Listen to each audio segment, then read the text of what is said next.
300 Pinkerton detectives floating up a river in the dark, hired by a steel company to take a factory back from its own workers.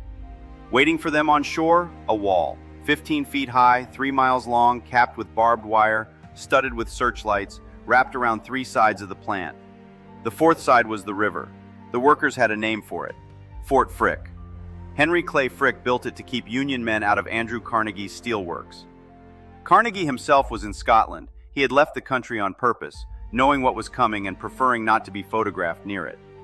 Nobody agrees who fired first. What happened next is not in dispute. A day-long battle along the riverbank. Union men firing on the barges, burning oil pushed out across the water, women hauling ammunition to the line.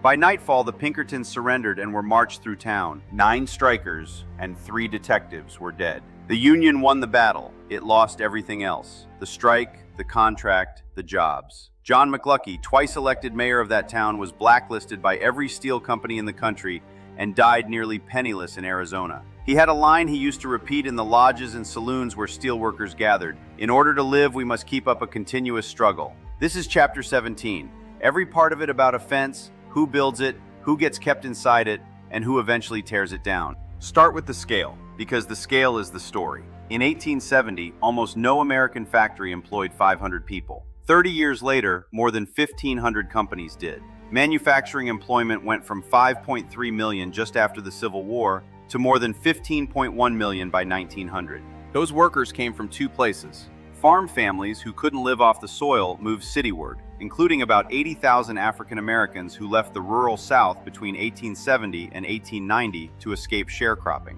And millions of immigrants arrived from Europe, the flow shifting from Northern Europe towards Southern and Eastern Europe. For unskilled workers, the factory was dangerous and strange. A Hungarian traveler who visited a Pittsburgh mill full of his countrymen compared it to a prison, where the heat is most insupportable, the flames most choking. There was no workers' compensation and no unemployment insurance. Get hurt and you were done. Here's what surprises people. The skilled craftsmen, the ones with training, the ones hard to replace, were the angriest. In the early days of manufacturing, a skilled laborer owned his own tools, set his own pace, and controlled his own output. That autonomy was the whole basis of how he understood himself: a free citizen, not a hand. Mechanization took it, not by firing him, by subdividing his trade until it no longer existed. We have his testimony. In 1883, a New York machinist named John Morrison told a Senate committee that the trade had been subdivided, then subdivided again, so a man never learned the whole of it. One worker made one part and knew nothing about the rest of the machine. No apprenticeship left. You went in, learned one branch, stayed there. Then the number. 100 men are able to do now what it took 300 or 400 men 15 years earlier. Asked whether machinists were contented, Morrison said the most radical working men in America were machinists, men who had stopped believing trade unions alone would fix it. Now the part that complicates the whole chapter, and you should sit with it: industrial wages were going up. Real wages, actual buying power, rose about 20% through the 1870s and 1880s. The average workday fell from 10.5 hours to 10. The general price index dropped 30% between 1870 and 1890, so a dollar bought more. By the numbers, industrial workers were doing better than their parents, and it still wasn't enough to live on. Carol Wright, who ran the Massachusetts Labor Statistics Bureau, put it exactly in 1882. A family of workers can always live well, but a man with small children, unless his wife worked too, had a small chance of living properly. In 1883, a railroad brakeman in Joliet, Illinois, supported a wife and 8 children on $360 a year. A state investigator described the house: ragged clothes, children half-dressed, everyone in one room, no furniture. Meanwhile, in 1877, John D. Rockefeller was collecting dividends at a rate of at least $720 an hour, roughly double what his average employee earned in a year. A worker could climb from unskilled to semi-skilled. He could not climb into the middle class. Even that required putting the whole family to work and practicing what one historian called ruthless underconsumption. Morrison's fear was that the machine would eat the trade. That argument has never stopped. On October 1, 2024, about 45,000 dockworkers in the International Longshoremen's Association walked off the job at every major port from Maine to Texas, the first coast-wide strike on the East and Gulf coasts since 1977. Wages were part of it. The part that nearly broke the talks was automation. semi-automated cranes and gates, and who gets to decide whether a machine replaces a job. The strike lasted 3 days before a wage agreement paused it. Automation went unresolved and was settled separately months later. Here's the disanalogy, and it matters. Morrison's machinists had no leverage, no contract, no legal right to bargain, nothing but quitting or rioting. The ILA had a contract, a federal legal framework, and enough coordinated power to stop a coastline in a morning. That difference is not natural. It was built, over a century, by people who lost first. Between 1870 and 1900, the number of female wage workers grew by 66%. Women made up roughly a quarter of all non-farm laborers. They earned on average 25% of what men did. Most were single, between 16 and 24. They worked as domestics and moved into jobs men had held: teaching, nursing, clerical work, telephone operating, department store counters. In manufacturing, they were concentrated where fine hand-eye coordination was wanted: cigar rolling, the needle trades, textiles, and many turned their homes into workshops, sewing furs onto garments, making straw hats, assembling artificial flowers. Piecework paid by the unit and paid worse than the factory, but it let a married woman with small children earn it all. Some women engineered their way out of the arrangement entirely. Black laundresses in southern cities began taking washing into their own homes rather than working in their white employers' houses, a deliberate move to control their own hours.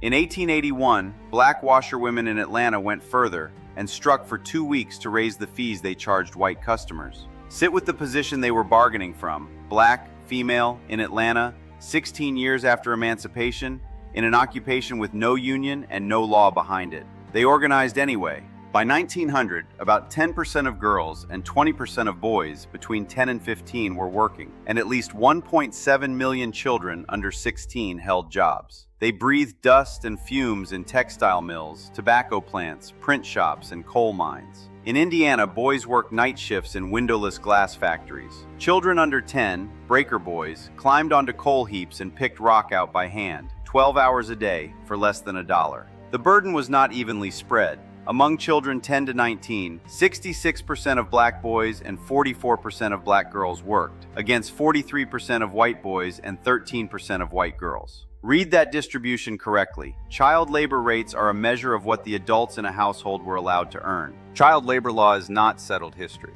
It is currently moving backward. In 2026, 4 states, Indiana, Nebraska, Washington, and West Virginia, enacted laws weakening child labor protections, and 13 introduced them. Nebraska set a lower minimum wage for 14 and 15-year-olds. West Virginia loosened rules on hazardous assignments. Indiana stopped requiring employers to report that they employ workers under 18. Washington doubled the daily limit for minors in work-based learning programs from 4 hours to 8, and from 20 hours a week to 48.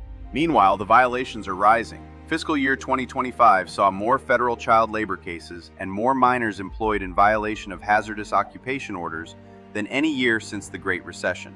The rate of young worker deaths nearly doubled between 2020 and 2024. The disanalogy is real and worth stating. No state in 2026 is legalizing the breaker boys. A 48-hour week for a 16-year-old in a training program is not a 12-hour day on a coal heap. But notice the direction of travel, and notice the argument. The 19th century case for child labor was that families needed the income and employers needed the hands. That is still the case being made. The fence around childhood was built one statute at a time, and statutes can be unbuilt the same way. Employers did not think of themselves as villains. Most were convinced they and their workers shared identical interests, and that they were entitled, morally and financially, to set terms on everyone's behalf. William Vanderbilt laid it out in 1877.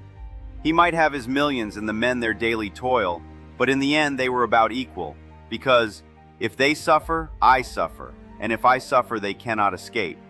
They backed it with paternalism, company sports teams, social clubs, a model village. In exchange, capitalists expected unquestioned loyalty.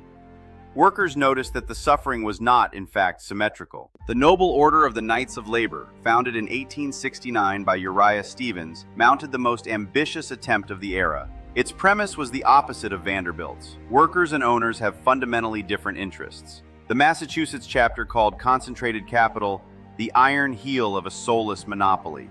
Under Terence Powderly, who took over in 1879, the Knights pushed the 8-hour day, abolition of child labor, and equal pay for women. They admitted African Americans, immigrants, and women. They excluded Chinese immigrant workers, as did nearly every other union of the period. Hold on to that. The Knights built the most inclusive labor organization America had yet seen, and they built a fence around it anyway. Membership exploded, 9,000 in 1879, nearly 1 million by 1885, roughly 10% of the industrial workforce. Then Chicago. The McCormick Harvester plant had been in violent conflict for months. On May 3, 1886, police killed 2 strikers. Anarchists, led by August spies, called a protest rally in Haymarket Square. It began at 8:30 and drew no more than 1,500 people, listening to speeches in the rain. By 10:30, the crowd was down to 300, and 180 police moved in. Someone threw a bomb. The police fired. 7 policemen and 4 protesters died, most of the casualties on both sides from police crossfire. 8 anarchists were convicted of murder with no evidence that any had thrown the bomb or fired a weapon.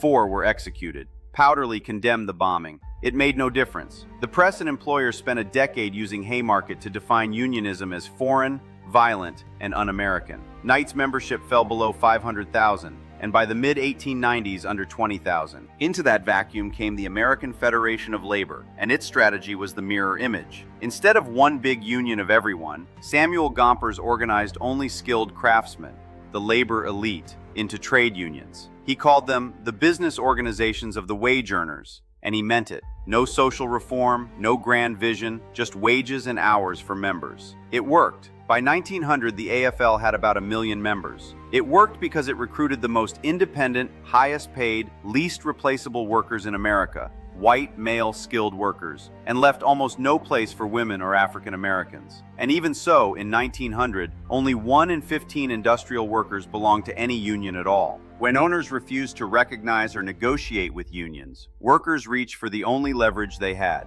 withholding their labor. Employers could recruit strikebreakers, hire private armies, and call on public force. That workers struck anyway, against those odds, is the measure of how bad it was. The pattern was set in 1877. Falling wages during the Depression that began in 1873 triggered a strike that started in West Virginia and Pennsylvania and spread along the rails to Chicago, St. Louis, and San Francisco. Over 100,000 workers walked out, and another 500,000 sympathizers joined. Rail traffic stopped nationwide. Pittsburgh saw more than 20 dead. Federal troops ended it. And it wasn't only American. In London in 1888, young women at a match factory walked out over the fines employers charged for arriving a minute late and won. Strikes across Europe rose from 188 to 289 between 1888 and 1890. In October 2023, roughly 75,000 Kaiser Permanente employees walked out across several states in the largest healthcare strike in American history. Not doctors, the coalition was pharmacists, technicians, therapists, nurses' aides, receptionists, the people who make a hospital function. Their central demand was staffing, a version of Morrison's 1883 argument. When a system is designed around throughput, the person inside it stops being a professional and becomes a component. They struck 3 days and won wage increases and hiring commitments. The comparison worth drawing isn't the outcome, it's the composition. The AFL won by narrowing to skilled white men. The Kaiser Coalition won by doing the opposite. Multiple unions, multiple job classifications, a workforce disproportionately women and people of color, holding together across exactly the lines the 19th century labor movement could not cross. The Knights had the right theory, they just couldn't execute it. Now back to the fence, with the economics attached. In 1892, Homestead craftsmen earned about $180 a month and believed they had Carnegie's respect. McLucky earned less than half that. Unskilled workers earned less again. With steel prices falling, Carnegie decided to replace skilled craftsmen with machinery, cut wages, and break the amalgamated association. Frick locked the workers out on July 1st. Only those who renounced the union and accepted lower pay could return. After the battle, Frick got Pennsylvania to send state troops to protect the plant and the strikebreakers. Then Emma Goldman's partner Alexander Berkman, who had no connection to the union at all, walked into Frick's office and shot him in the neck. Goldman had argued a blow against Frick would strike terror in the enemy's ranks. Frick lived. Public sympathy collapsed, the state prosecuted the union, and the strike broke. Name that precisely. An act of political violence by someone outside the union destroyed the union. George Pullman considered himself an enlightened employer. He built his workers a town with clean housing and parks, and told a federal commission his purpose was to exclude baneful influences and elevate working people and their children. In 1893, the Depression hit. and Pullman cut wages without cutting the rents he charged those same workers to live in his town. We have testimony about what that meant. Jenny Curtis, a seamstress in the Pullman repair shops and president of the local's girls' union, told the U.S. Strike Commission that her department had earned 22 cents an hour before the cuts, about $2.25 a day.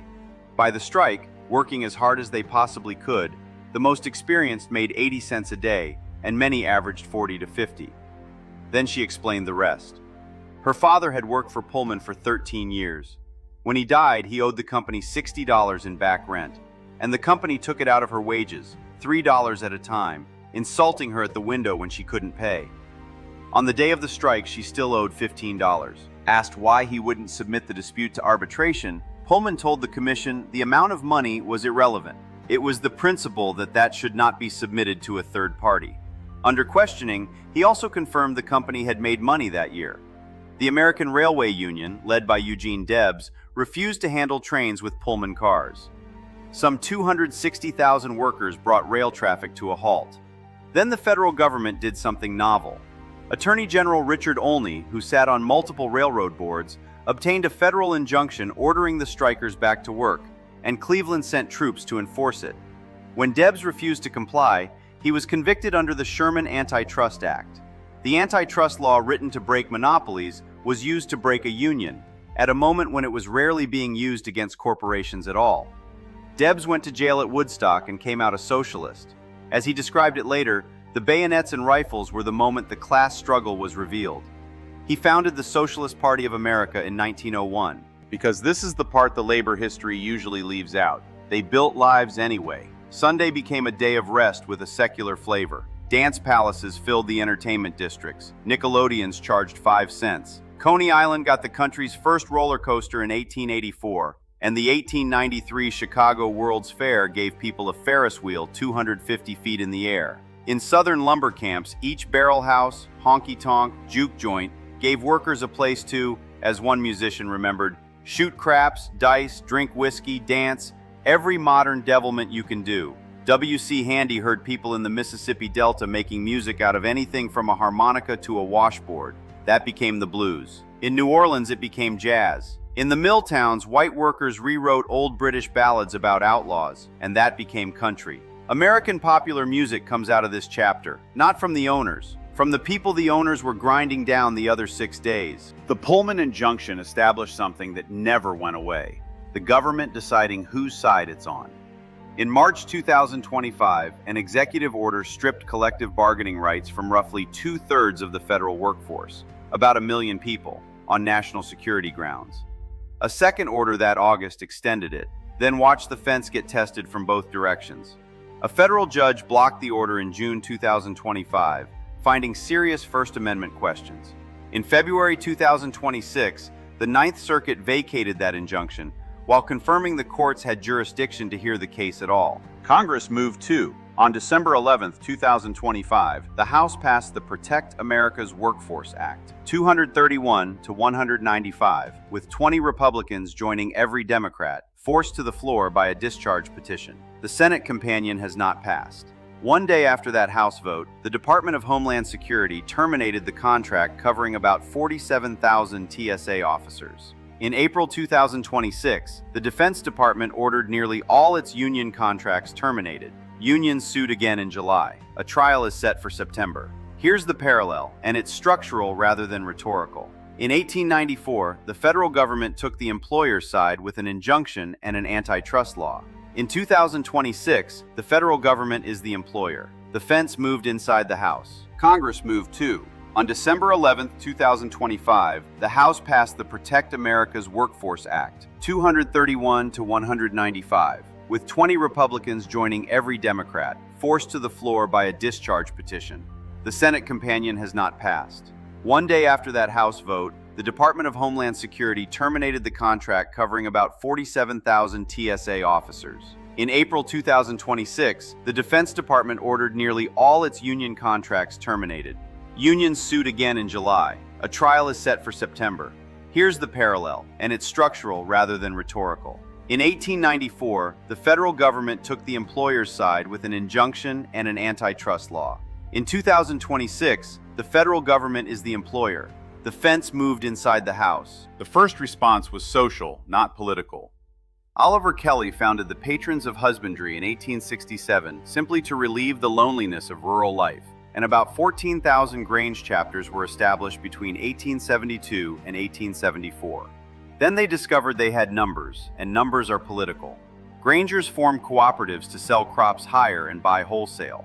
They elected sympathetic legislators and won ceilings on what railroads and grain elevators could charge, since in many areas one railroad monopolized both storage and shipping. The Supreme Court upheld those laws in Munn versus Illinois in 1877.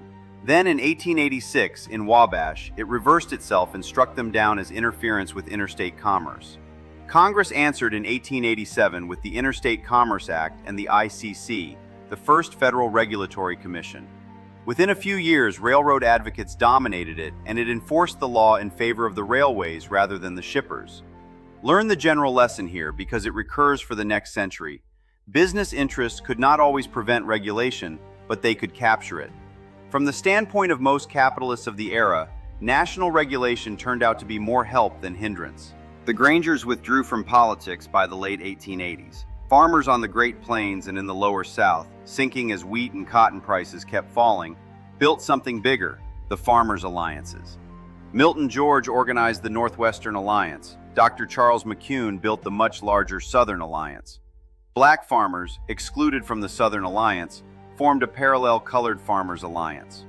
No recruiter was more effective than Mary Elizabeth Lease, an Irish Catholic teacher turned Kansas farm wife who had failed at farming, moved to Wichita, and found her voice. She gave 160 speeches in the summer of 1890 alone, telling farm audiences to raise less corn and more hell. McCuney's answer to the debt trap was genuinely sophisticated: the subtreasury system. The government would build warehouses where farmers could store non-perishable crops and take federal loans for 80% of market value.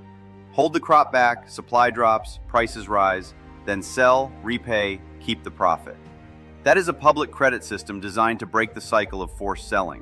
In 1889, the two alliances merged and, this is the moment the palettes combined, invited the Knights of Labor to join them and brought the Colored Farmers Alliance into the coalition.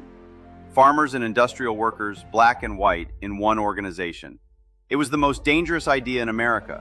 The debt trap is not a museum piece. Chapter 12 Farm Bankruptcies, the filing created after the 1980s farm crisis to let family farmers restructure, rose from 216 in 2024 to 315 in 2025, a 46% jump in 1 year. April 2026 alone produced 62 filings, the highest month since February 2020. The USDA projects record farm sector debt of $624.7 billion in 2026, with a record $33 billion in interest, roughly $90 million a day. And the underlying math is McCune's math. Corn costs about $5 a bushel to grow and sells for about $4.20. Soybeans cost $12.27 and sell for $10.30. Growers entered 2026 in their fourth straight year of expected negative returns. Washington responded with a $12 billion bridge package finalized in December 2025. Keep the scale honest. The Farm Bureau put accumulated sector losses above $50 billion over 3 crop years. The bridge payments cover a fraction. 130 years later, we are still arguing about whether the answer to structurally negative margins is a temporary payment or a permanent mechanism.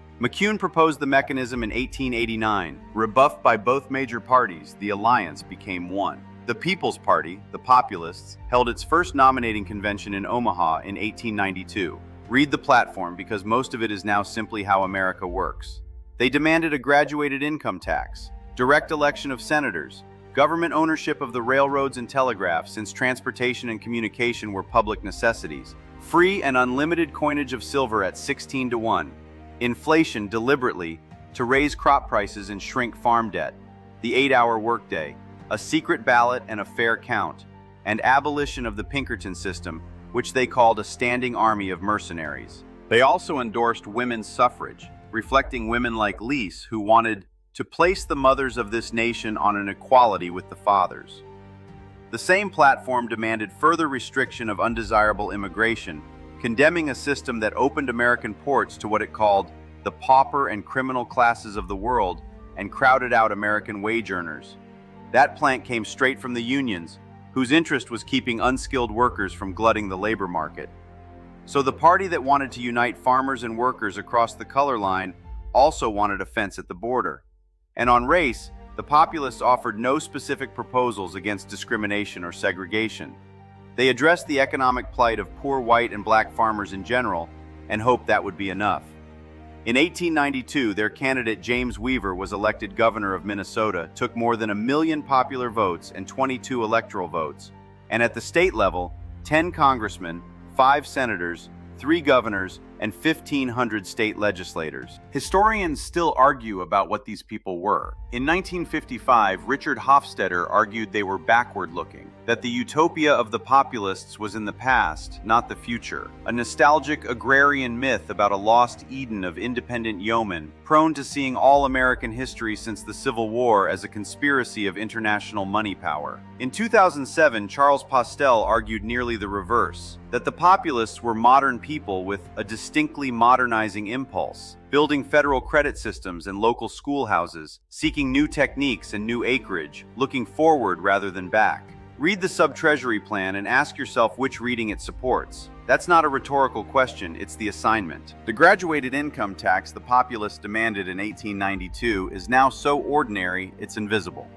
Getting it took a constitutional amendment, because in 1895, the Supreme Court struck down a mild 2% tax on incomes over $4,000 and denounced it as the opening move in a war of the poor against the rich. And the underlying question, what exactly Congress is allowed to tax, is still live. In June 2024, in Moore versus United States, the Supreme Court upheld a one-time tax on undistributed foreign corporate earnings by 7-2, while deliberately writing narrowly and declining to resolve whether Congress could tax unrealized gains at all. Both sides read it as a placeholder. The Populists' central economic demand took 18 years and the 16th Amendment to secure, and the boundaries of it are still being drawn 130 years later. In early 1893, the Philadelphia and Reading Railroad went bankrupt, pushing 1/4 of American railroads into insolvency. On May 5th, the stock market collapsed. Foreign investors sold off American stocks, gold flowed out, and hundreds of banks failed, taking down the business people and farmers who depended on their credit. By the end of 1894, nearly 12% of the workforce was unemployed. That spring, an Ohio populist named Jacob Coxey led a march on Washington demanding a federal public works program. He believed that if people came peaceably in a body to state their grievances, Congress would hear them and act quickly. He marched a month and arrived with 500 people. Police broke up the demonstration on the Capitol grounds and arrested Coxey for trespassing. Cleveland ignored him and ignored nearly 20 other marches. Cleveland's own statement of principle: while people should support their government, its functions do not include the support of the people. It repealed the Sherman Silver Purchase Act, angering Western miners and indebted farmers at once. Removing silver as currency backing prompted investors to pull gold from the Treasury, so to stay solvent, Cleveland arranged for a syndicate led by J.P. Morgan to sell government bonds. The deal netted Morgan an enormous profit in the middle of mass unemployment. Congress then raised tariffs with the Wilson-Gorman Act, which kept import prices high and deprived foreigners of the dollars to buy American exports. It did include the 2% income tax the Populists wanted, the one the court struck down. In the 1894 midterms, Democrats lost 120 House seats. Here's the similarity: federal contractors got no such guarantee, and the workers standing in food lines in Washington in November 2025 were standing a few blocks from where Coxey was arrested for walking onto the Capitol lawn. Democrats nominated William Jennings Bryan of Nebraska, who believed farmers were still the backbone of the republic, even though they no longer dominated the economy. "Burn down your cities," he said, "and they'd spring back up. Destroy the farms and grass would grow in the streets." He backed silver, and when he told the convention he would not see mankind crucified on a cross of gold, the Populists endorsed him too. Republicans nominated William McKinley, gold standard, high tariffs. Then look at the money, because this is the first recognizably modern campaign. McKinley's manager Marcus Hanna raised about $16 million, mostly from industrialists terrified of silver, and flooded the country with pamphlets and posters, many printed in the native languages of immigrant groups. Bryan raised about $1 million. McKinley won 51% of the popular vote and 61% of the electoral vote, and built a coalition of corporate capitalists and their workers. Urban voters blamed Cleveland's Democrats for the Depression and Bryan's agrarian world looked alien to immigrant city dwellers. Republicans held the advantage for 3 decades. The Populist Party endorsed Bryan, nominated Tom Watson for vice president to keep its own identity, and collapsed after the defeat. Here is what happened to the biracial coalition, and it is the darkest passage in the chapter. Southern conservatives eliminated the populist threat by eliminating voters. Through the 1890s, Southern states wrote into their constitutions poll taxes and literacy tests, requirements based on wealth and education rather than race, precisely to evade the 15th Amendment, and precisely because black citizens were disproportionately poor and less likely to have been schooled. They cut the black electorate almost entirely and shrank the white one substantially. In 1898, the Supreme Court upheld the scheme in Williams versus Mississippi. In Wilmington, North Carolina in 1898, Populists allied with Republicans elected a white mayor and a biracial city council. 2 days after the election, on November 10th, armed members of the defeated Democratic Party overthrew the elected government. A mob of around 2,000 white men burned the city's black newspaper building, killed at least 15 people, and drove more than 2,000 black residents out of the city permanently. A coup in the United States against an elected government successful. And Tom Watson, the populist who in 1896 had called on citizens of both races to vote together against corporations and railroads, read the result and reversed. He built a career on excluding black voters, asking bitterly what civilization owed the Negro and answering himself, nothing, nothing, nothing. The logic he and other white reformers settled on was that only by disenfranchising African Americans and securing white supremacy would poor whites feel free to vote against rich whites. That is the fence, rebuilt by the people who had briefly torn it down. The poll tax is unconstitutional now, struck down for federal elections by the 24th Amendment in 1964, and for state elections by the Supreme Court in 1966. But consider Florida. In 2018, voters passed Amendment 4 by roughly 65%, restoring voting rights to most people who had completed felony sentences, potentially over 1 million people, in a state that had disenfranchised a larger share of its black population than almost anywhere else. The following year, the legislature passed a law requiring that all fines, fees, and restitution be paid first.